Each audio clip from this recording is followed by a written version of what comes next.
Welcome to another episode of the Spoon Mob podcast. This week I'm joined by Amy Elisabeth Spasoff. She's a food and beverage photographer based out of Cincinnati, but she's done a bunch of different work for places up here in Columbus, most recently the Hollywood Casino, places in Kentucky, Indianapolis. She's traveled all over.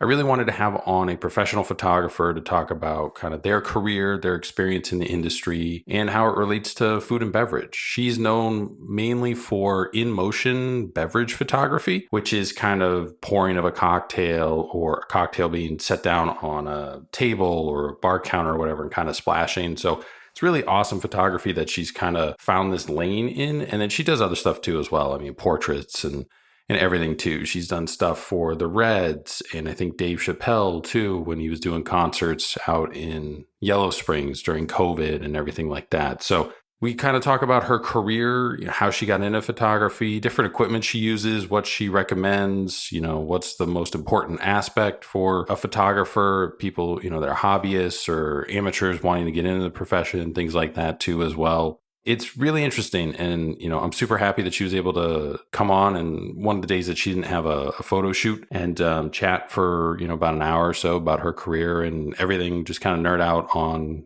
the aspect of photography. So it's something that I do in my free time. I mainly use, my cell phone, but she's obviously a professional. So she's got a whole setup and the differences between kind of what she's doing and how that relates to like people that use, cell phones for photography too. We kind of get into that. And what she would do with Instagram, if she was in charge. And I think Instagram is something that pretty much everybody uses, which is another aspect of why I wanted to have her on, just because we all see photography kind of every day, but we don't really realize it. That was kind of another aspect that I was super interested in covering with her. So you can find her on Instagram at Amy Elisabeth Photog. You can also check out her website, amyelisabeth.com. All her previous work is up there. Contact information. If you're interested in getting in touch with her about potentially setting up a photo shoot and all that stuff, feel free to reach out to her directly. She's always looking to kind of take on new clients if it fits within her profile and everything. So if that's something you're interested in, make sure to contact her directly. You can reach us on Instagram too as well. We're on there at SpoonMob. Check out the website, spoonmob.com, and make sure to follow the podcast wherever you get your podcasts from. Without any further delay, this is my conversation with Amy Spasoff, a professional food and beverage photographer based out of Cincinnati, Ohio. Cool. Well, thanks again for coming on the podcast. I kind of first discovered you through Instagram, following some of the accounts that you've done photography for, like Sundry and Vice and Goose and Elder, and a few other places too, Barceso, Art and Crew. But you've done a lot. You're based out of Cincinnati, and we haven't had a photographer on the podcast, somebody who's kind of specializes in food and drink photography like yourself. So super interested in having you on and learning more about how you got into that and everything and where you're at now and what you're doing. But definitely want to start at the beginning. How did you kind of first get involved with photography? Was it just like a hobby and then turn into something else, or was it your career that you fell into? In junior high, everyone had it was pre-cell phone, but everyone had these things called click cameras, and they were really thin. They had a dial of film. They were 15 exposures, I remember. And we all had them in junior high. Would take pictures at lunch and, recess, stuff like that. And I despise having my photo taken. Absolutely despise it, which is ironic, but you'll find in a lot of photographers feel that way. So I, of course, at that age, wanted to be part of the group, but I didn't want to be in the photos. So I realized if I'm the one taking them, then I don't have to be in them, but I'm still involved. I knew how I was uncomfortable in front of a camera. So I had kind of an easy way of making others feel comfortable in front of the camera.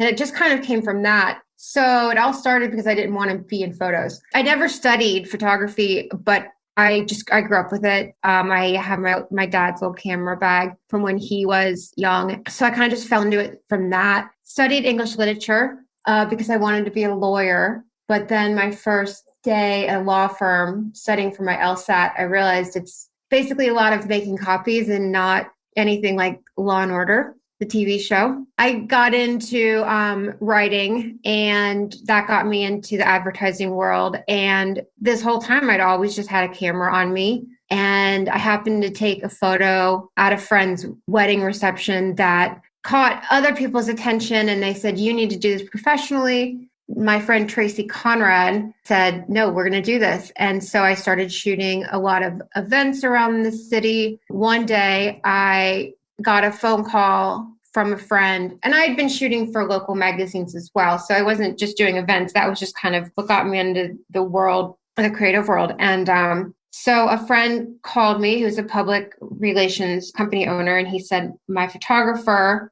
for a shoot had an emergency. Can you be at Sundry and Vice at 2:00 today? And this was back in 2016. And I was only photographing one cocktail. It was for Elle Decor magazine. And that was it. It all clicked together. That food and drink was what I excelled at. And it just all went from there. And I've been with Sundry since 2016. And the rest of the Circle Hospitality bars, yeah, I kind of just fell into it. It just, when you know, I guess.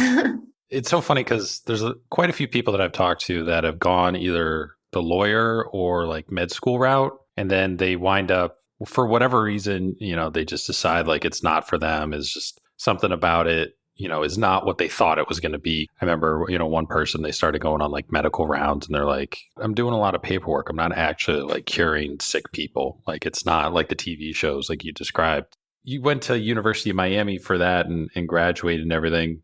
Do you look back on, well, what if I would have just gone to photography school? Would that have made sense at all? Yeah, definitely. Any school with a really good creative department, such as DAP at UC, but there was a photography major at Miami. It was something I never thought of. It never crossed my mind to do that, honestly. But then again, I was 18 years old, and how many people really know what the world is at 18?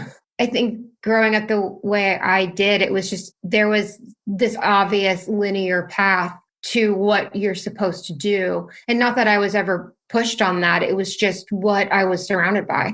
And it just wasn't for me. And I think a lot of artists feel that way. I'm sure when you're talking with restaurant owners, chefs to me are artists as well with food. So I think we're just, the older you get, you're just more drawn to kind of what you love and figure out how to live with that and how to do that. It's not easy, of course, nothing good is, but it's just, I couldn't do anything else. It's just my life.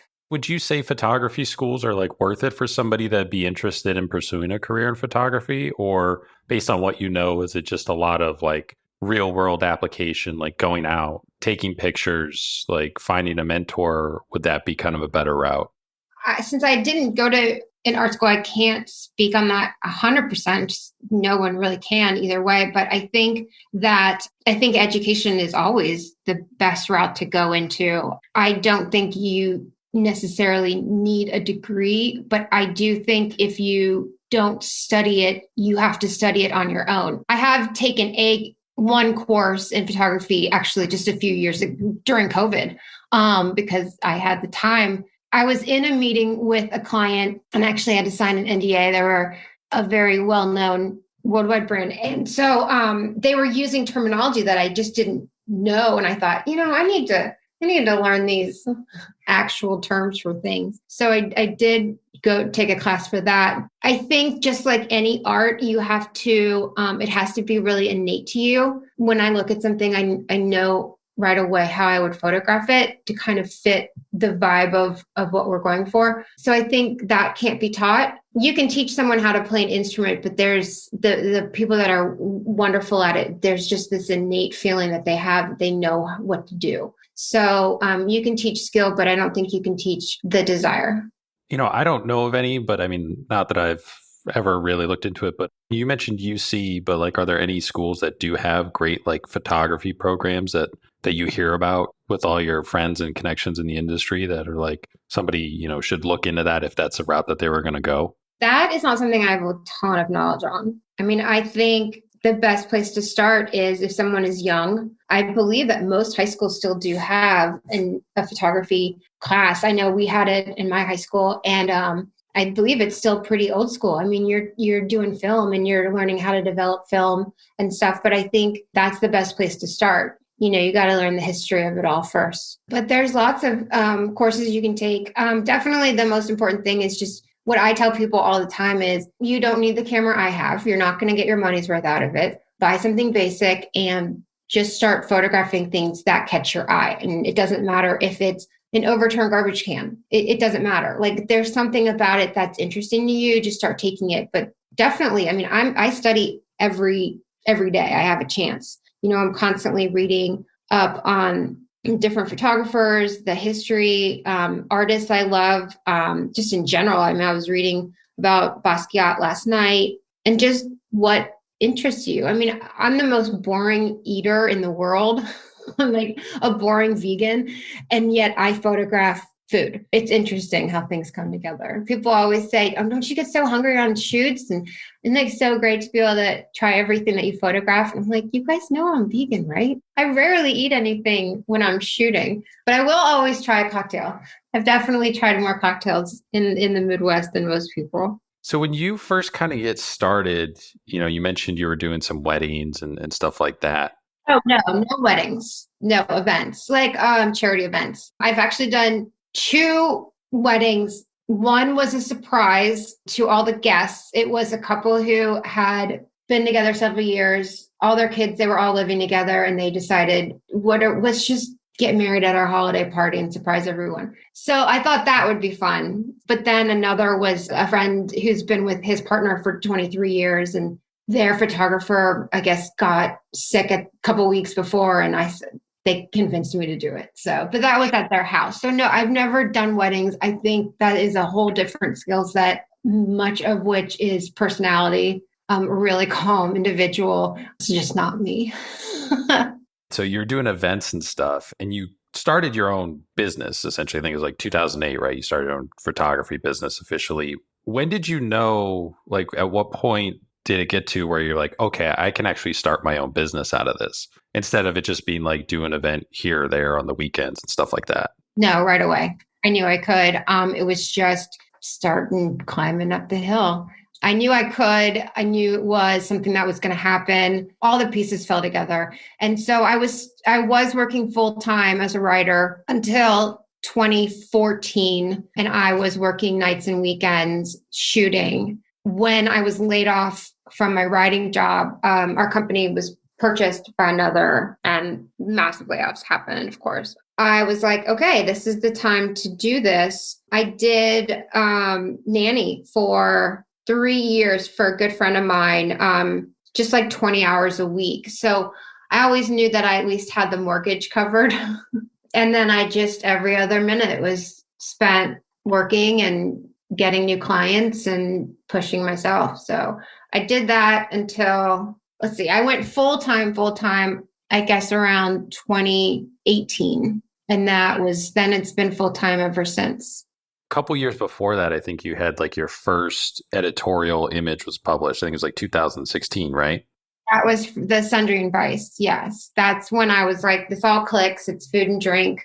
Do you remember what that feeling was like? Like that kind of big break feeling? Like, I wouldn't say it's a big break. I definitely, I might be in the minority here in this, but I like that it takes a while. I want to earn every step because I've earned it. And so, but definitely the feeling when I walked into the bar, I just automatically, I felt the energy of it. Looking at the drink, I knew exactly how to shoot it. I got it, just all clicked. And so after that, I was like, this is it. So yeah, I mean, it was absolutely amazing.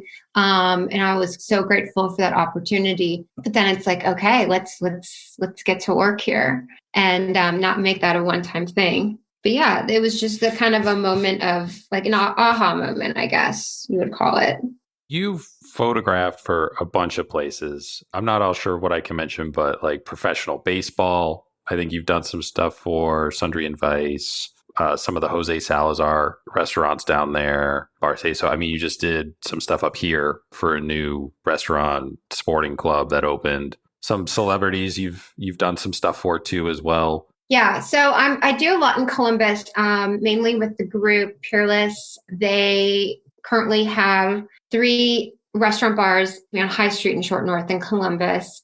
And Parlay is their latest open. And then I've also been shooting for Hollywood Casino in Columbus as well. And that will continue. You shot for a bunch of places. I mean, even Cincinnati, Pleasantry, we've had some people on the podcast from and stuff too. But do you ever look back on like your list of clients and the people that you've kind of shot for? And like, does that help motivate you to see like, oh, I wonder who else that's like as big or maybe, bigger or more well-known that I could wind up working for? Or like, how do you approach expansion of clients and like your Rolodex? Anyone that, runs their own company will probably be nodding in agreement with this. You just have to go out. You have to just do the work. I'll go into places. I will send mailers. I will send emails. I was down in the Caribbean in December, and I was at this beautiful bar in Old San Juan, and it's called La Factoria. And it was amazing. And I had my camera with me, and I said to the owner, I was like, hey, do you care if I whip this camera out and, have him make a drink and blah, blah. And so I just will ask. I mean, the worst they're going to say is no. So you have to be very self-motivated. No one's going to hand you work. You just have to keep working. I'll just ask people. I'll just call up places. I'll message them. I'll, find the person to talk to at a magazine and say, hey, let me send you some stuff. How important are like connections? Everything, absolutely everything. In today's world, I don't know how, when we were kids, the family would get the newspaper, right? And there were huge sections for employment, right? And it was very easy to find work because here you go, come in, and these days it's not like that. And so what I do is I do what it was like when I was a kid, just go into places, call agencies, stop into agencies. I have a print portfolio, I have my iPad on me that has all of my digital portfolios on it. Like, you never know when you're going to meet someone. You never know when you're chatting with somebody. I'm very chatty. So I'll be at the grocery store and I'll start talking to people in line. But one time it was the new marketing manager for a restaurant group. And I didn't know who she was, but you better believe I had my card on me and I showed her some of my images. I think it just always had to be prepared, always have to push for yourself. And yeah, you can't be afraid to ask your friends, hey, you work at such and such bar. Who would I talk to about getting in there to shoot? You have to do it yourself. You have to make all your own connections. So do you have to know huge, high profile people? No. Would it help? Of course. But let's say you want to, you're finishing culinary school and you want to work at a great restaurant. Do you know someone that works there? Are you buddies with the busboy? Hey, perfect. There's your connection. So you just have to kind of think about who do you know, who might you know, and who do you know that might know someone else. And you just can't be afraid of asking. It's not, you never want a handout. I don't want any handouts, but could you introduce us? That's it. There's like a I don't know if you call it independent sales part of it. Oh my gosh, huge. I mean, yeah. I think that's one thing that I have learned of individuals that went to art school is a lot of them don't kind of teach the business side of it. That's where I think a lot of people struggle. And it's not easy, of course, but if you're not going to push for yourself, who's going to? So I think that's something that a lot of individuals who want to get into the creative industry don't realize, very often it's still a business. If you don't want to do the business side, then you have a wonderful hobby. You can't just throw photos on social media and expect clients to call you. Now, are you going to get a lot of interest from Instagram, especially Instagram since it's photo based? Yes. Are you going to, if a client calls and says, I'd love to work with you, I love your work, do you know what to say afterwards? Okay, listen, here's my website, which is up to date. Let me send you a CV. Do you want to speak with clients who I've already worked with? Here's their contacts.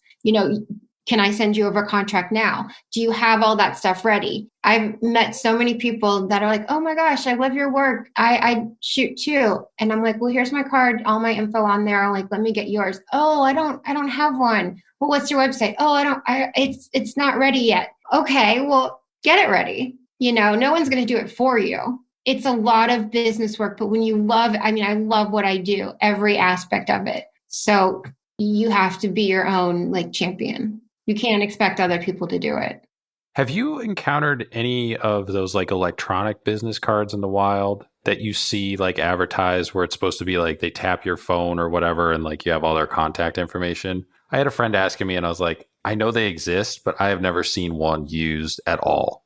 Yeah, I've seen that. I think it's, in my opinion, it falls under the same category of a phone number calls you and you don't know who it is. You're not going to answer it. Or you get a text from someone that's like, here, click this link. Like, I'm not going to click on that link. What are you going to give me, a virus? So to me, it's like, I don't want you accessing my phone. Now, my business card has a QR code on the back, goes straight to my website. And when COVID happened and the mass public got used to QR codes from restaurants and such, that's when I added it. Cause I was like, okay, now enough people know what this is. But also my business card has images on it. So it's visual. I want someone to see my work right away. Like they hold it and they're like, oh, this is cool. Where'd you take this? So I think that they're interesting, but I wouldn't want to have one.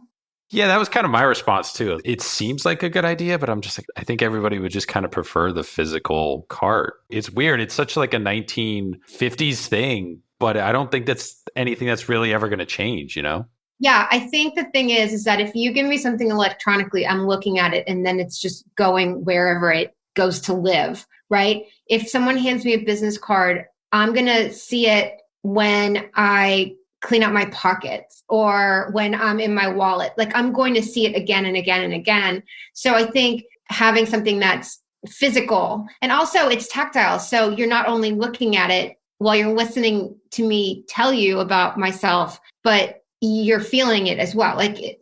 Yeah, it creates more of a connection because there's another element, the touch element. And it also, some people get like nervous too. So it like, there's something in their hands. So it kind of relaxes them and makes them listen more. Like there's a whole thing to it. That's a good point too. Yeah, I like that. Absolutely. So I do. I think that a lot of people don't use print portfolios anymore. I still do. With a large print, you can't have any errors. Showing you that it's like, looking at a 2-inch screen, oh, that's great. But when you make it a print, does it still look as good? Maybe not. Maybe it's going to look better. So I'm a little old school, I guess. I think it's appreciated. I would say that you're known for in motion imagery. Kind of, I think some of your most well known, most seen photos are probably in motion imagery, especially cocktails. Is there like a technique or strategy to kind of capturing something that's moving, or is it just kind of like luck of the draw, like might have to do it 3-4 times before you get it? You know how like you look at like a basketball player, right? And makes this insane dunk. And you're like, oh, it looks so easy. And then you try to do it and you're like, oh, what? I can barely get a foot off the ground. But to that player, it's super easy. To me, like movement, it's the easiest thing in the world for me. Like I just kind of see and it just makes sense to me. So yes, sometimes you have to do it more than once because it happens, or maybe I don't like the way like berries fell, or the splash maybe came up and is covering something that it shouldn't, that I don't want it to cover. But most of the time it's just kind of, okay, one time and we're good. But yet then there's a photographer who can shoot a landscape of buildings and make it look like the most beautiful thing. I can't do that. Movement with food and drink is just what is natural to me. I can't explain why.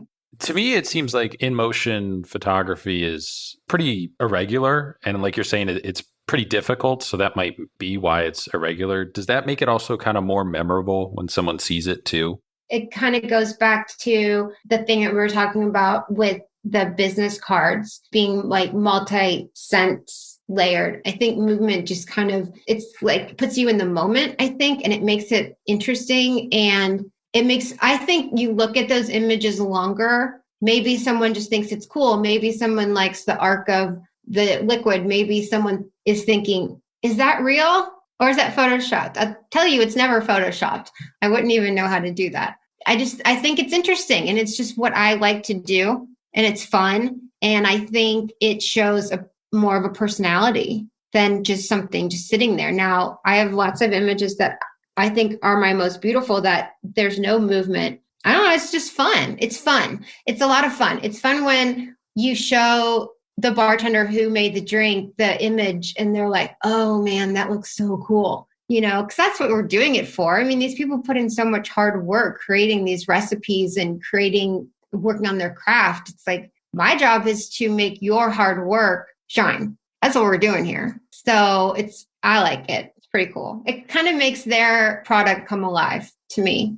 You brought up a good point too about like the drinks and stuff being real, where there's a decent part of the population that doesn't realize that when you see these images on any big fast food chain, like when they take photos of their food, the ice cream is actually like mayo because it doesn't melt, and they use like glue instead of actual and they're doing all these kind of crazy things to make it look a certain way, so it's advertising and appealing. But then when you actually get the product, it doesn't actually look like anything that you saw in the photos or on the billboard or the menu or anything like that.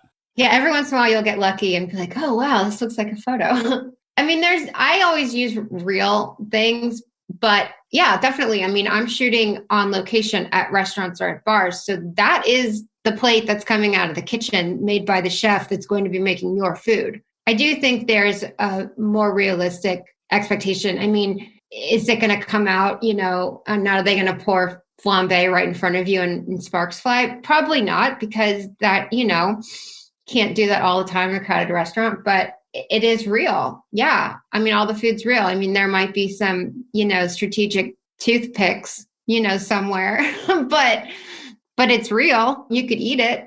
If one of those big conglomerates like ever reached out to you about doing a photo shoot, like would you ever do one, or is just the aspect of having like real ingredients, real food, like that kind of your thing?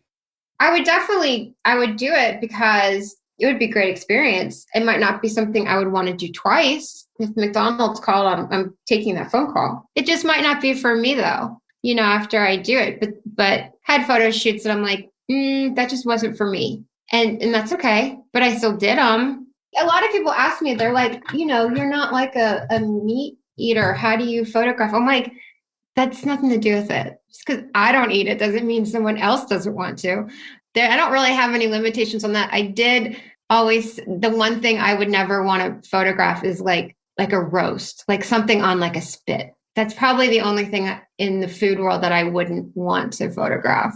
When you're going to like a shoot and like you're starting a new shoot, do you look to capture like one perfect shot like right away? Do you have a warm-up process, or is it just like every time you go to a new shoot, you're like, I want to see if I can get this done in like one shot? What do you mean by one shot? Like you're going to take more shots of the subject, right?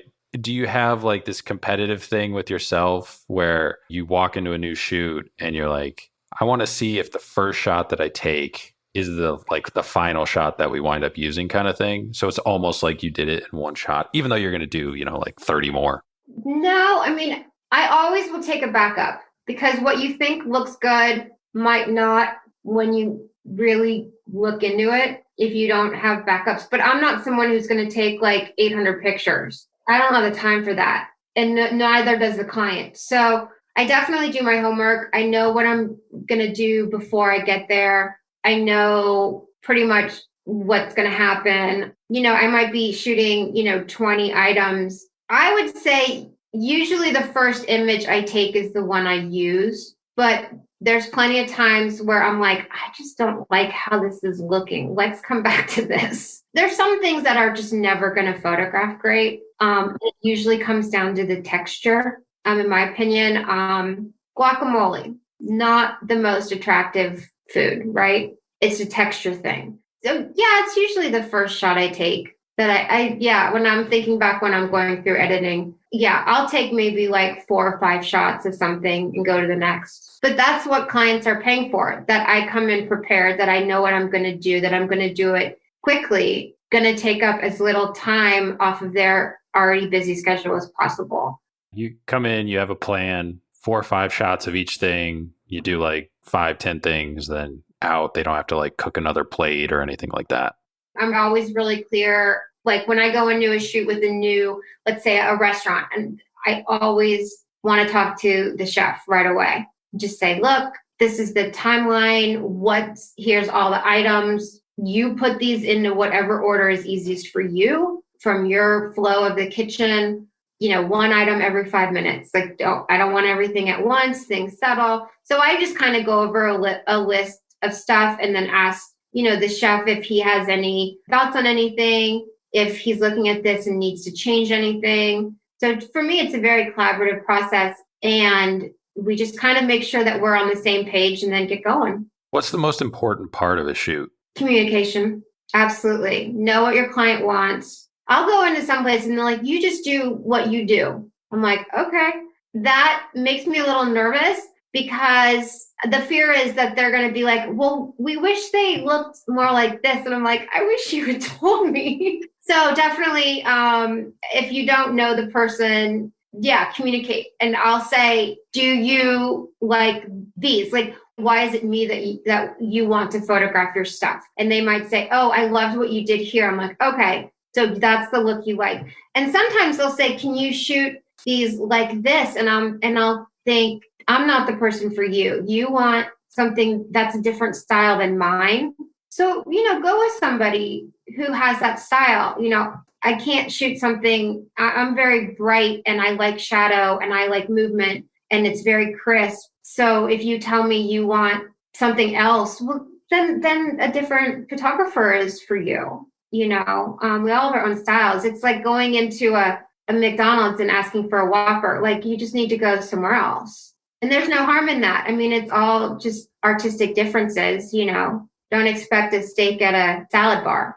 Is there anything that you look for specifically when setting the background for your photo shoots? Like, do you go to the restaurant like beforehand, a couple days before, and kind of look around on like the walls and stuff like that to know what you can use for a background? Or is that you have time like when you're there for the shoot because you're waiting on the chef to prep stuff? Yeah, there's not always the opportunity. I mean, I look, especially if they're in a different city, I'll definitely look up, on social media, and I'll look at usually the photos that other people took. Like on Instagram, you can look that up where they've been tagged and just kind of see the space. If it's a new space, there's plenty of places I shoot for that aren't open yet. So the building isn't ready yet. The focus is the food. So if it's just a sparse room that's not decorated yet, that doesn't have tables and painting done and everything, I just focus on the food. I'll just do it all. A lot of places have great old floors. So I just kind of know when I walk in, okay, there's this, we're going to use that, we're going to use that. But a lot of times, especially with plated food, you're going to do a lot of top downs anyway. So it's what's underneath the food is what's the most important. Yeah, I wouldn't have thought to shoot something on the floor, but it makes sense. But like, I think my mind is like still like, but you're not eating it. So it's like, who cares? It's not like the average person is going to know it's the floor, but a lot of old restaurants have these beautiful old tiled floors or like wide plank wooden floors, and they're great. And a lot of tables these days are so covered with like a poly that they're super shiny, and the floor is going to look better. It's not going to be like a shiny table is distracting. Yeah, does that kick back the light and then you have to kind of work around getting like I don't want to say flash bulb, but like that flare out of there? Yeah, I mean, the shinier something is, it's going to, of course, reflect light. So you can still use it just setting your lights at the right angle. Sometimes I'll look at the floor and I'm like, oh my gosh, this tile work is gorgeous. You don't use it for all of them, but I'll definitely use them. Yeah, I think I'm just more observant. I don't know. I just kind of notice little things. So that's where it comes from. It's a lot of it's very innate. It's just what I see. So like with lighting, is it as simple as getting the light and kind of directing it at your subject? Do you prefer, natural light versus an artificial kind of light post? Like how challenging, how important is lighting? Because I've noticed with your photography, like the lighting is really like crisp and bright, but it doesn't like wash out any of the rest of the picture. And a lot of that's just experience. There's sometimes that I use natural light. It's very uncommon. A lot of these shoots are, it might be a full day shoot. And if you're going to use natural light, especially in the Midwest, barely into spring, you don't have all that much time to do that. And what if you get to a shoot and you're going to use natural light and there's insane cloud coverage and it's pouring down rain. Well, you can't control that, but yes, lighting is absolutely the most important thing. I mean, that's what we're doing as photographers. You're capturing something using light. I want a consistent look, and especially with clients that I have a, years long relationship with, everything needs to flow together. And so by using artificial light, I guarantee that the images from 5 years ago are going to have the same feel as the ones I take today. And that's really important for companies because they need that continuity. People need to know what to expect. So I almost always use additional lighting, especially if I'm doing any kind of movement, because I need a really fast turn time. I can't, you can't really make a crisp image. You'll never see a magazine image from a national magazine that doesn't have lighting. You just won't. What are the qualities that make a great food photo? Well, I think, like I was talking about before, it's really important for me to be on the same page as, not only the people that bring me in, but it's so important to have a clear communication with the chef, him or her know how you work best and find out what they need from you. So I think that's the most important thing. But clarity, having it look real. I'm photographing someone else's product. Any kind of alteration in color. That's another thing about lighting is that you can capture something looking the same as it actually is. So light and clarity. Black and white photography, is that more challenging or less challenging than color? I don't do a lot of black and white just because of what I'm shooting. I mean, I think a black and white picture of a salad, it's not as appetizing, right? So I don't do a lot of it. I love black and white. I do a lot when I'm on vacation. I'll do a lot of black and white because I like the shadows and I like the grays. But no, I don't find it. I think black and white to me is more a feeling that translates through an image. I don't know. I have to think about that. Do you approach black and white photography when you're doing it a different way, knowing that you need blacks, grays, whites, various shades versus you can't like rely on, this bright green coming through or something like that? It's so much more subtle. And so if I'm shooting a black and white, I'll put my camera on black and white. It still actually captures the image in color because of the data, but it's more emotional, I think. It's more subtle because you're taking away the color. You do have to be more conscious about composition. I'm actually looking at a picture right now on my wall that's in black and white. And it's one less thing to kind of rely on, taking things away. You have to be more conscious of what you are still using, composition, texture. In black and white, texture shows, I think, much stronger. Realizing what texture is in your image, that's what's going to pop. And is that what you want to focus on? And if it's not, then that's not the right photo. Will there always be a place for film photography, or is it just too expensive compared to digital and just doesn't make sense? Yeah, I definitely think I'll shoot film every once in a while. I still have my first film camera every once in a while. I like it because you have to rely on your sense of like, are my settings correct, right? Because you can kind of play around. Like I always shoot everything manual. So I do all my own settings. And then when you're doing film, if you didn't set it right, well, you're not going to know until you develop it. So really having to know what you're doing. So I think it takes a lot of the easy out of it. Is my focus correct? Did I leave the shutter open long enough to capture what I wanted? I think there's still room for it, absolutely, especially in the high fine art photography. Definitely. I don't think I could ever do it for work because people want to see what you're shooting. And I want to show them, be like, because they'll be like, I don't know if this looks right. And then I'll show them the camera and they're like, wait, that's what that is? And I'm like, yes. They're like, okay. So people want to see it right away. Yeah, that's a good point because you almost have to have like an inherent blind trust in the person if they're shooting film too. Like you're going to see this in a couple of weeks and probably forget everything that we did. Hopefully you still like it kind of thing.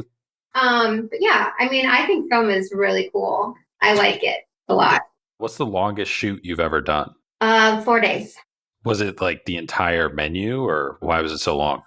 That was for an NDA client. The first day probably was just set up. I mean, we had a full set design crew, and just kind of taking snaps for the client. This was during COVID. So the agency was in New York and the client was in California. We were here. So just taking like quick snaps to show them how everything's looking. And then the first full day of shooting was 15 hours. No, I left at 4 a.m. So at 19 hours of shooting, because it was all very small sets and little tiny things needed to be changed for each shot. So yeah, I mean, yeah, there's some long days. What's like the worst or most like chaotic shoot you've ever done? Is there one? One comes to mind. No one was really on the same page. I was on the same page as the person who brought me in, but then there were other team members who were not on the same page. And so that was chaotic. I don't want to go into detail. I was on one shoot that all of a sudden there was this like loud noise. And then all of a sudden the light I was using, the bulb burst and a flame came out of it. And what happened is that someone had overloaded the circuit. So the circuit blew and it blew a $500 bulb. But I always have backup. But that was, I think, harder on the client than me because they were so mortified. And I was like, look, we're good. We're good. I have another, like I always have backup everything except for camera. You primarily use a Canon camera, right? Yeah, I'm Canon. What is it that you prefer about the Canon over a Nikon or some other brand? Like, why did you kind of choose to go with that? My very first camera was Canon, and I just stuck with them. All the buttons are kind of similar in Canon world, and once you start purchasing lenses and such, for me to go to Nikon now, I'd have to rebuy so much, and it's just not worth it. So neither is better nor worse than the other. It's just, I always tell people, like, whatever you start with, that's what you're going to stay with. Why relearn something on a comparable system? Is there like a camera model you'd recommend for somebody starting out? What I normally tell people is, like, especially if they want me to kind of help them along, is if they go Canon, I'm like, if you buy a Nikon or Panasonic, I'm not going to be able to maneuver like settings on your camera because I don't know them. And I tell people just go get like a basic Canon Rebel. Nothing fancy. You're not going to get your money's worth out of something I use. You're not going to need it. Go spend a couple $100 and start from there. And then you can move up, but don't spend a lot of money. I mean, my favorite photo I've ever taken in my life was with a pocket digital that I got at Walgreens. I mean, so if you're just a hobbyist, it's not going to make a difference what really you use. But if you want my help, get a Canon. Do you ever look back through your photos that you've taken from like years past and analyze them at all? Like what you could have improved on or what part is, blurry or anything like that? Never blurry. But I cringe sometimes. I think we all do. It's like, oh my God, what? It's kind of like looking at pictures of yourself, when you were a teenager thinking you looked so cool and you're like, oh my God, burn this. So yeah, I definitely will look at old images and I'm like, why did I do that? But I also keep I have like 4 external drives that are almost 3 are full. And I keep most of my raw images. So there's plenty of times I've gone back and kind of re-looked at it. But yeah, definitely look back at stuff. What was I thinking? And a lot of it is like, I don't know, it's just a learning process. The more you know, right? Yeah. And I mean, everybody's probably their own worst critic too. Oh, 100%. So I'm sure when you're looking at stuff, you're like, oh, why did I set up that way or something? But like somebody else could walk in and be like, that's an amazing photo. And you're like, yeah, but I hate this, this, and this about it. Yeah. I'm tiny little things. Like if there's a speck of dust on a plate, I'm like, no, this has to go. It's all in the detail for me. So if I notice something that I missed, I'm like, oh, kidding me. And that's all I see. So, but I'm the kind of person that like, If I'm at a restaurant and there's a typo on the menu, I'll notice it right away. And I'm like, oh. So yeah, I just notice tiny little things. So if I miss one, it drives me insane. Do you think with cell phone cameras perpetually getting better, every kind of new model that they come out with, that'll eventually replace like a full-fledged camera, or the lens is just too small?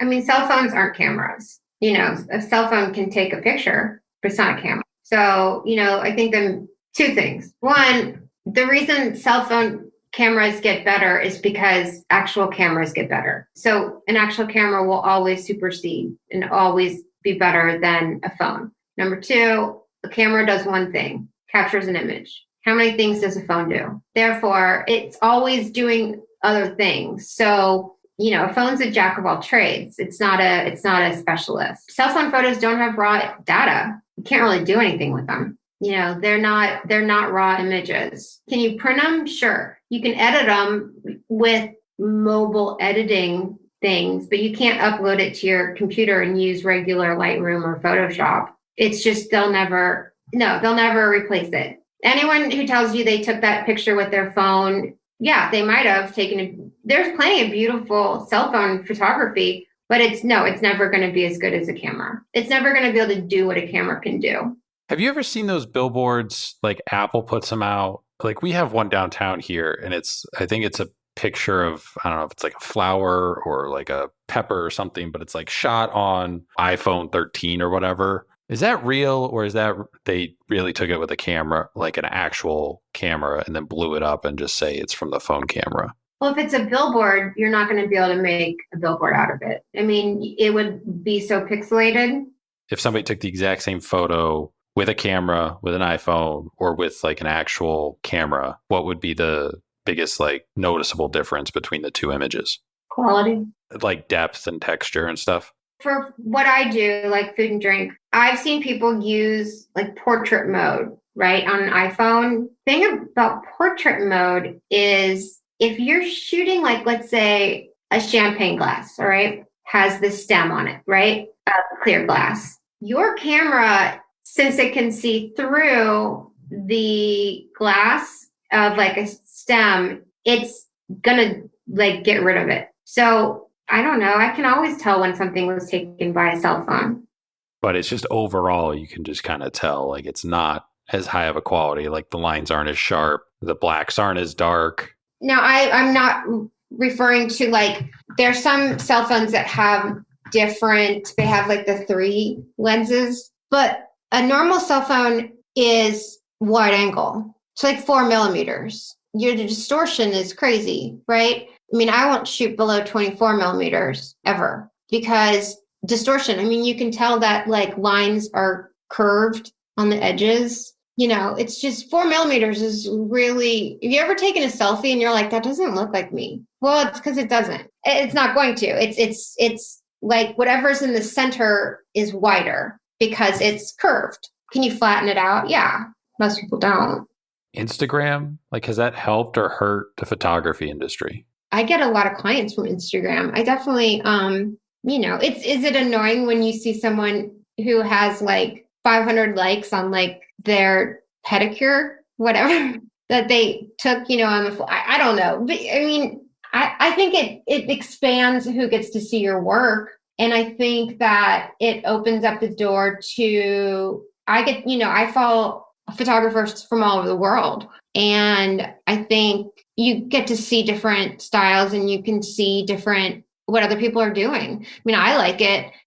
Do you think it's increased people's interest in photography or do you think it's kind of also had the adverse effect where it's like people think because maybe they have a popular Instagram that they are a photographer? I think that you're a hobbyist until someone you don't know pays you. Okay. Yeah, that's a good rule of thumb. That's kind of been my, like, how to explain it to someone. Like, I have a friend who's a model. She's works a ton and has for years. She has gotten annoyed with Instagram models, like, girls saying, oh, I'm a model, I'm on Instagram. And I'm like, don't get annoyed because no one's paying them to do what they do. So it's a hobby. It might be a successful, like a fun, great hobby for you, but like until you're working. I get completely what you're saying. I think that's a good line to separate the two. Yeah. And it has to be someone that you don't know. Like I didn't feel like I had my first real job until I felt that I was like a professional when someone that I was not connected to by someone else booked me. They found me as opposed to, oh, Aunt so-and-so, my friend, so that was the turning point for me was people I don't know, have no connection to me, want me to work with them. That was kind of the big moment for me. It was like, I can do this, like legit do this. Instagram recently has been pushing into the video space because of the rise of TikTok and everything. And Instagram's notorious for trying to siphon off as much as they can from other social media apps. Is that good or bad for photographers? I don't think it's bad. I think it's just I'll do some like video, but mine's more like cell phone, like behind the scenes stuff. Like people want to see that. I don't think it's bad. I think that's more something that maybe someone who's in the cinematography world might kind of get a little flustered with. Kind of the same thing as like you aren't a videographer because you put videos on social media. You're a videographer because someone you don't know is paying you to do a video for them. Do you think or like worry at all that the photography aspect of Instagram will get lost? I don't think so. I think, the next social media thing might be it's only still photos because people, everything's cyclic. People, the next wave of whatever generation they want to call it is going to be like, oh my God, reels and videos are stupid. That's what my parents do, right? Like, I don't know. My niece is 19 and none of her friends have ever had a Facebook account, right? Because their parents are on it. So I think it's all cyclic. It's going to come back to when like videos are stupid to teenagers. So that's the motive that's where TikTok came from, was teenagers wanting something different. So no, I think it's fun. What I think is great about things like a lot of younger kids are getting into photography because of Instagram. And now a lot of kids are getting into like film because, so it's a pathway to kids that maybe didn't realize, oh my gosh, I'm really good at this. Let me go to the next step. Any creative outlet, I think, is always a good thing. If you were put in charge of Instagram tomorrow, what would you do to fix it? I would take it back to chronological. Absolutely. I miss when it would say you have seen, like, I don't see most of the people I follow. I don't like how it is. I just want to see, okay, he posted, she posted. All right, I've seen everything that's new. I'm done. That's what I would do. I think people are tired of the algorithms changing. If you place money for an ad, then you're just in this spiral of having to keep doing it because they reward you. So I would like it to go back to the chronological, and it's just what it is. And if people like it the same, everyone's seeing the same, everyone's seeing everything. Is there an apprehension in your experience by restaurants to hire a photographer? Because like the menu changes so often, so they don't want to, spend the money on a professional photographer. Menus do change frequently, but usually just like at max 4 times a year. A lot of restaurants, are using a lot of locally, they work with a lot of local farmers. And so they're going off of what's available locally. So they are changing. But I think I actually had this conversation with a new client when I had to sit down just to kind of chit chat. They had not used a professional before. They weren't reluctant to do it. They just were, I think, financially reluctant to do it. And I just said to the owner, I said, this is your life. Like you're putting all of your time and energy into creating this business, and you are doing everything you have to do to make it successful. Why are you dropping the ball at the very end? People need to see your hard work that you've put into this, and they're not going to see it if you don't have beautiful images of it. And that was kind of like a light bulb moment for him, because he's like, you're right. Like, why? Who's going to know? There's so much competition. I think who's going to know you're there if you don't have good images of it? Show off the hard work that you've done. It might sound like a big chunk of change, but if you put those images out there, you're going to make that money back, right? Because people are going to come in because like, oh my God, that drink looks amazing. Let's go tomorrow night. So are you really losing money? It's an investment like anything else is. And I don't know. Sometimes I'm like, gosh, please just let me take a couple shots for you and you can see that people are, like, so that kind of hurts my heart. And I get it. They're counting pennies at that point. But I think it's really important for bar and restaurant owners just to go in and have that in your budget. Do you have to do it all the time? No, but especially when you're just opening, have somebody come in, let them see what you've done. That's just good sense to me. You're based in Cincinnati. How has the restaurant industry in the city changed since you've gotten involved? What do you think still needs to change? And then where do you think it's headed? We have an insane food scene in Cincinnati. It's really, a lot people will come here from other cities and just be like, I had no idea. I have friends from LA that have been here and they're like, I was blown away by the food choices. It's pretty phenomenal. I don't think anything needs to change. It just needs to keep going in the same direction it's been. We've got, James Beard, finalists, here, multi-time finalists who, have cocktail bars that are, Sundry and Vice is, been written about several times in the New York Times. Esquire magazine just named Comfort Station, which is Sundry and Vice's sister bar, one of the top bars in the country. And that list is very particular. I think everyone here in that world is doing an amazing job, and just keep it up. And I think the city really wants the food scene to keep getting better and better. Look what they did with COVID. The city blocked out tons of parking spaces and made what they call street eateries to have outdoor seating, and those have become permanent. So I think everyone's just kind of working hand in hand to keep the restaurant world alive and thriving. What's next for you professionally? Working on getting more national work because, the world's opening back up again, and travel. Some places still don't want someone to travel in, but, that's okay. We still are in a pandemic. So just getting more national work, just keep learning and keep doing more. So this next question comes from previous guest on the podcast, Chef Marcin Kroll of Maison in Paris. What would be the ideal outcome for your career? Creative fields don't really have a retirement. It's just not the same. I would hopefully, die in my sleep at, 100 something, having had a great shoot that day.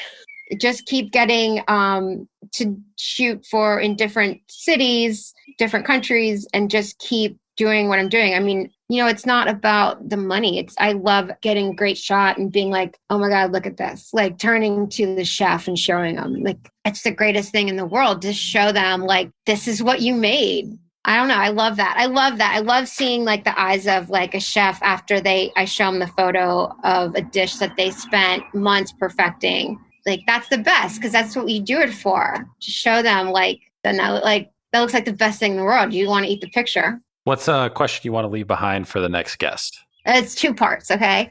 Which food trend do you hope burns out quickly? And which food trend would you want to make a comeback? And it could be an ingredient or like a style. Like, I personally don't like deconstructed food. I'm like, can't you mix it all together for me? So I think that's a good question. This next question comes from one of our listeners. What's the best way to get started in the photography field? I think you just pick up a camera and start shooting and find out what is interesting to you. I think if you want to do this as your own business, you really need to be honest with yourself of, do I know everything that goes into this? Do I understand how contracts work? Do I understand how IP works, intellectual property? Or do you just want to take photos? Because if you just want to take pictures, then have an amazing, wonderful hobby that you love, but know that this is all on you and you're going to struggle, and not everyone's going to like your work. And that's okay, because my style is not everyone's style. And there's some magazines that would never book me because I'm not their style. And that's okay. Whatever makes you different, focus on that. Because a lot of people can take a good photo. Not many people can take a great photo. So whatever it is that you can take a great photo of, that's your market. And just don't give up. I'm very lucky that I get to do what I love every single day. Shooting time is not much of it, right? It's the marketing of yourself. It's the calls. It's the editing. It's all of that, the homework. So if you don't love all of it, then it's just not for you. And that's okay. Have fun with it. The first thing I tell people, like, I want to get into photography. Okay. Do you have a camera? Yes. Have you read the manual? No. Okay. Come back to me when you've read the manual. That's the first thing that people need to do. Read the manual. I can't harp on that enough. My manual goes with me all the time, just in case something weird pops up on the screen. I don't know what it is. Look it up, because we've all been there. So a handful of more questions for you. We ask these to everybody who comes on the podcast. So a nice compare and contrast. Tweak these a little bit. Who would you say is the biggest influence on your photography career thus far, looking back on it? Whoever was most influential, whether it was a mentor, teacher, client. My friend Tracy Conrad. She was the first one that said, you're going to do this, and I'm not taking no for an answer. And the very first thing I shot for money was her birthday party. And I said to her, Tracy, you don't have to pay me. This can be my gift. And she said, no, I'm going to pay you because I want to be able to tell you what to do. And I said, okay. And she just believed in me so much. And so Tracy, without Tracy, I probably would never have. She was the push, the big push. So yeah, Tracy Conrad. Piece of equipment that isn't a camera every photographer should have. External lighting. Restaurant you'd recommend that isn't one you've shot for. So there's this restaurant in LA. I think there's 3 of them, and it's called Greenleaf. And they have one in Venice on Abbot Kinney. And that is the best lunch I've had in a long time. I was out in LA for a shoot Super Bowl week, and I popped in there for lunch one day, and it was absolutely amazing. So Greenleaf on Abbot Kinney in Venice. Bucket list travel destination, bucket list restaurant. So place you've never been, you want to travel to, place that you've never eaten at that you'd like to eat at. Travel bucket list is Terra del Paine at the tip of South America, and sea kayaking, because there are whales that give birth in the water. So if you're kayaking, they're in the water with you. And restaurant that I've never been to, I've never been to Balthazar in New York, and I've always wanted to go. So I would say Balthazar. Food or drink guilty pleasures, or anything, candy, fast food, anything that is terrible for you, but you just can't help it? So McDonald's fries, 100%. I have a thing for root beer. And every once in a while, I just crave chocolate milk, almond chocolate milk, McDonald's French fries, and peanut butter M&Ms and Pop-Tarts. With root beer, what's your go-to root beer brand? Any of them. Doesn't matter. You don't have a favorite, so you like them all equally? Unless there's an A&W drive-thru. Okay, so A&W is your preferred then. A&W would be, if A&W called and they're like, we want you to shoot, I'll do it. I'm in. Person or place that you would want to photograph one day, but haven't yet? Well, place Cipriani's in New York is beautiful. Actually, you know what? The King Cole Bar at this St. Regis in New York is the most beautiful bar. You've seen it in a lot of movies. It's absolutely gorgeous. Look it up. That would be amazing. Person, shoot. There's a lot of people I would love to photograph. A lot. Well, it kind of leads into my next question. So we'll take the place, because the next question is, what's your dream photography subject, dead or alive, person? Jerry Garcia. Would have loved to have photographed him. Absolutely. I was a deadhead in high school. So I saw him once. I was at a stop sign, and he was on it was a 4-way stop, and he was the passenger in a car at the, to the left of me, that intersection, and I almost went off the road. So his widow is from where I grew up. So that's how I happened to be in the same area as him. So yeah, that would be pretty amazing. But I've photographed some really amazing individuals. I think my favorite was Elie Wiesel, who is best known for his book, White Knight. He survived 3 Nazi concentration camps. And he was there was something about him that was just so incredible. I don't even have words for it. It's he knew things that other people didn't know. That makes sense? When you probably go through that, there's some sort of just life experience that you can't really communicate to people. There was almost this beautiful, like, he had seen the worst and the best in people. He came out in the end believing in the best. And I think that's what was he was like enlightened. Speaking of enlightened, if I could ever photograph like the Pope, I mean, that would be pretty amazing. Favorite Instagram account you follow? Favorite Instagram account I follow. So there's one, it's called, I don't even know the full name. It's like a good stories kind of thing that I love. And then I love Imbibe Magazine's Instagram account because the cocktail photography is just so beautiful. They've used mine and I love their account. Their captions are really well written. So I like everything about it. I'm an Anthony Bourdain fan, but not everybody is or was. If you were, was there a moment, episode, scene that stands out to you about him? If you weren't, is there another kind of culinary personality that you were kind of a fan, whether it's Emerald, people have said Julia Child or Bobby Flay, like anybody kind of in the hospitality, food and hospitality, arena that you always kind of gravitated towards? I always liked Julia Child. And I think it was because when we were kids, we would imitate her voice.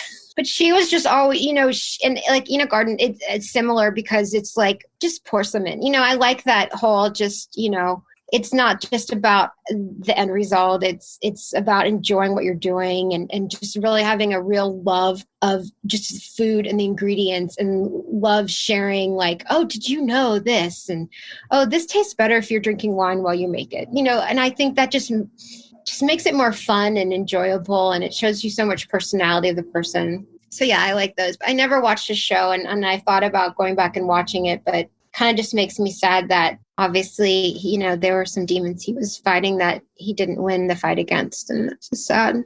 Yeah, it's kind of a common answer of even people that did or were fans. Like there's a good chunk that are just like, I can't really rewatch it now. It's just kind of weird. It's like watching like a movie that has Robin Williams in it. It's just kind of sad because, someone that brought so much happiness to other people couldn't find it himself.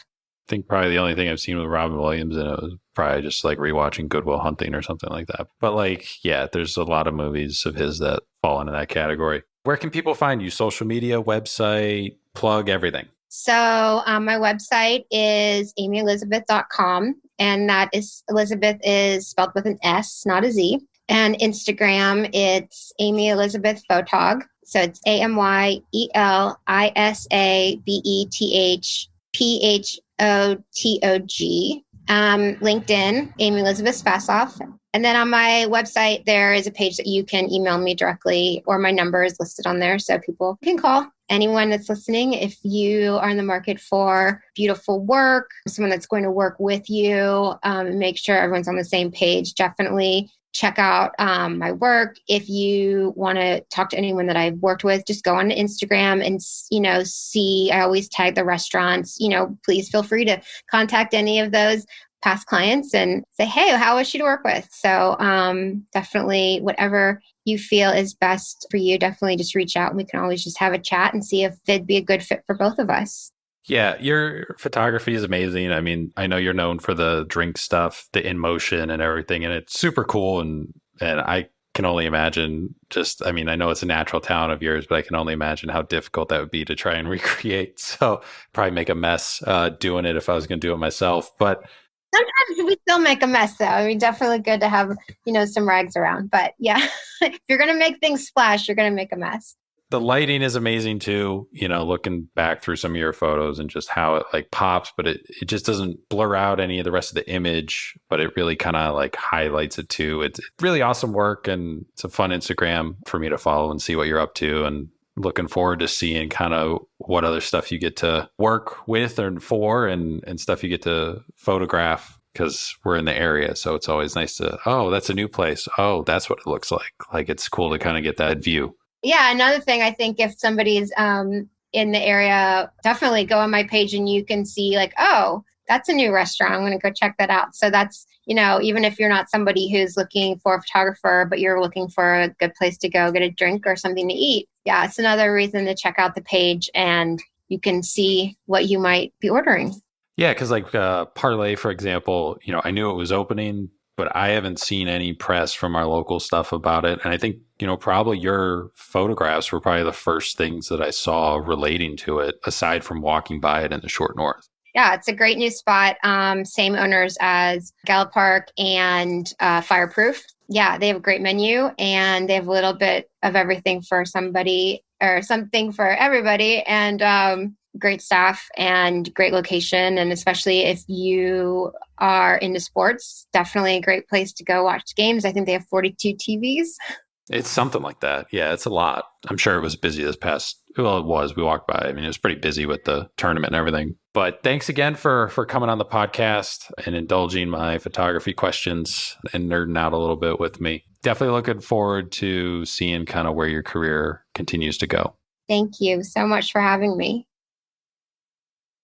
Again, a big thanks to Amy for coming on the podcast, taking some time on one of her days off when she didn't have a shoot scheduled. Again, you can follow her on Instagram at Amy Elisabeth Photog. You can also check out her website, amyelisabeth.com. Like I said, it's got a bunch of different photos from her work, different styles that she does, contact information if you're interested in setting something up with her, reaching out to as well. Like I said, she's always looking to take on new clients. She's done a bunch of stuff with Sundry and Vice, Barcesso. She's done stuff up here in Columbus with the Hollywood Casino, the new sporting club that opened in the Short North too as well.